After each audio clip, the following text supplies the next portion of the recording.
Mein Name ist Erhard Schüngel, bin 61 Jahre alt, seit 1982 im Unternehmen Viessmann beschäftigt und seit 2001 verantwortlich für das Bestandsmanagement. Die wichtigste Aufgabe ist die Sicherstellung der Lieferfähigkeit für alle Produkte und Systeme.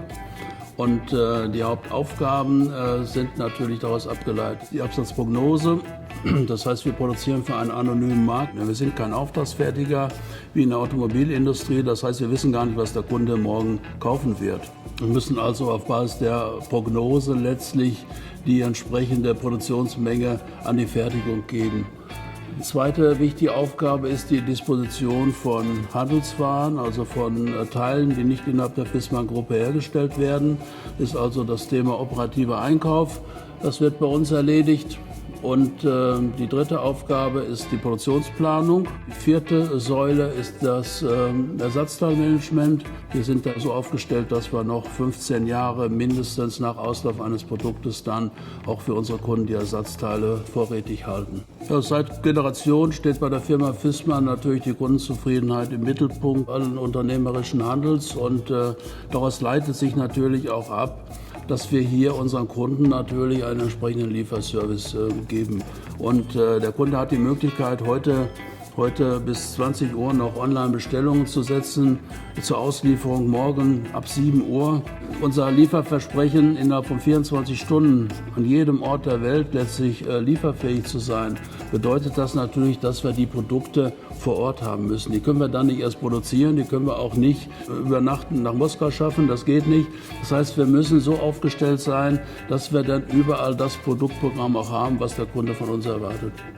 Als innovatives Unternehmen werden die Produktzyklen immer kürzer. Die Kunden, die kennen nur das Neue, wollen auch das Neue dann haben. Außer, ich sag mal, es wird dezidiert von unseren Vertriebsmitarbeitern darauf hingewiesen, da haben wir noch was Altes. Das ist ja probates Mittel. Ich sag mal, wenn der Kunde sagt, okay, ich will das Neue haben, könnte man ja auch sagen, okay, jetzt biete ich erstmal das Alte an, ne, mit dem entsprechenden Preisnachlass. Das heißt, wenn der Kunde das Alte bestellt, dann ist natürlich wichtig, dann will er ein System haben. Ein System haben, was im Minimum besteht aus einem Kessel, aus einer Wärmedämmung, aus einer Regelung und einem Brenner.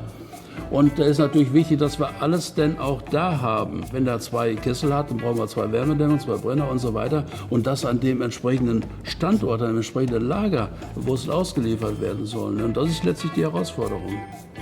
Und die letzten Jahre waren dadurch gekennzeichnet, dass wir zunehmend natürlich unser kundenzentriertes Angebot ausgeweitet haben, gerade auch was natürlich die Variantenvielfalt angeht und damit einhergeht natürlich ein deutlicher Anstieg der Anzahl der Produkte und damit auch der Produktkomplexität. Das heißt, das ganze Geschäft ist natürlich zunehmend schwieriger geworden.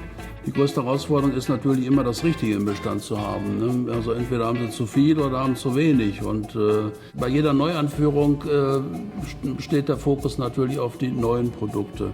Die alten geraten da natürlich sehr schnell in Vergessenheit, belasten unsere Lagerkapazitäten und unsere Bestandskosten und behindern im Endeffekt auch unsere Wettbewerbsfähigkeit. Es ist natürlich auch relativ schwierig, in so einem komplexen Produktprogramm die alten überhaupt mal zu identifizieren, um mal zu sehen, welchen Deckungsbeitrag leisten die überhaupt noch, brauchen wir die Produkte überhaupt noch. Und das ist natürlich eine unendliche Diskussion auch immer zwischen Produktion, Vertrieb und Produktmanagement, um zu einer Entscheidung zu kommen. Wir verabschieden uns von den alten Produkten. Man darf nicht vergessen, die alten Produkte kosten natürlich jede Menge Kapazität, insbesondere Lagerkapazität. Das ist ein sehr kritischer Faktor bei uns hier im Haus.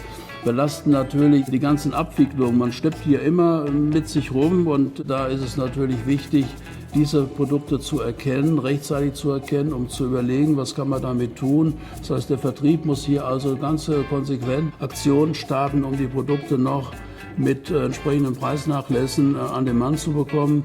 Und ansonsten, ich sag mal, wenn da nicht rechtzeitig reagiert wird, bleibt am Ende nur noch die Verschrottung. An aktuellen Produkten haben wir etwa 30.000.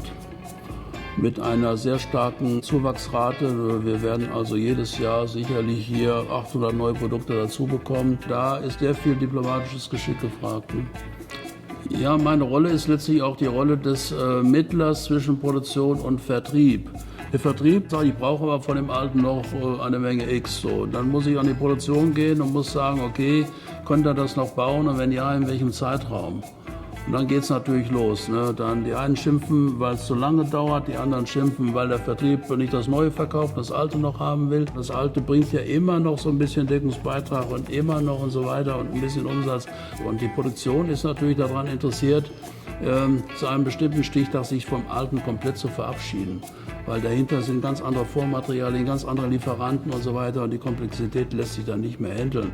Teilweise wechseln wir auch den Lieferanten und wenn sie da Lieferanten gewechselt haben und kommen dann wieder zum Alten zurück und sagen, na, ich brauche aber trotzdem jetzt noch bestimmte Produkte, da sagt ihnen auch, ne, sehen wir zu, wo du es herkriegst. Ne? Und das sind eigentlich dann die Probleme, mit denen wir täglich zu tun haben. Also die mangelnde Konsequenz, sich von Produkten zu verabschieden, die macht uns riesen Probleme. Das ist so, als wenn sie 5 Jahre keinen Dachboden aufräumen, dann haben sie auch irgendwann ein riesen Sammelsurium da, wo sie dann überlegen müssen, Mensch, da muss ich ja mal dran. Und deswegen bin ich ja froh, dass wirklich eine konsequente Programmbereinigung regelmäßig durchgeführt wird. Wir haben also in den Legern grundsätzlich nur das neue Programm liegen, das alte grundsätzlich gar nicht. Die positiven Effekte liegen insbesondere darin, dass wir ein sauberes, aktuelles Produktprogramm den Kunden jederzeit anbieten können. Wir haben uns von alten Ballast verabschiedet. Die Eliminierung von Altprodukten trägt insbesondere zur Ergebnisverbesserung des Unternehmens und damit auch zur Stärkung der Wettbewerbsfähigkeit bei.